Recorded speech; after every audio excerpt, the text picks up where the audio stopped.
继续来看台北西门町的街路边，最近有不少的辣妹、牙牌啊，讲要找客爸，或者是要找男朋友。即卖这个新电竞网站嘛出现一个查囡仔，嘛来牙牌啊，讲要找客爸，只是伊找客爸条件才特别咯，讲唔免有钱，只要帮伊开这个窗仔门就好。原来这位是消防队员，抓到这个最近引起到话题的焦点，要甲使用热水器正确的知识，讲互民众知影。如果是规路边啊牙牌啊找客爸，不过即摆即个小姐穿了较正经，而且牌仔顶写的条件是唔免有钱，只要甲开窗门就好。因为热水器无通风，加上无强制排气，希望讲找人是姓名的救星，原来是顺着社会新闻伫做宣传。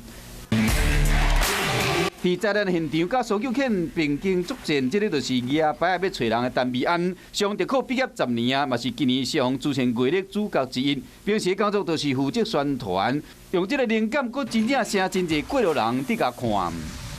经过这样子的一个启发构想啊，能够得到民众的一些反馈啊。天气这寒，干那穿短袄伫宣导，其实就是因为去年的统计数字，互人真烦恼。总共5件氧化碳中毒案件，造成4个人死亡，还佫有27个人受伤。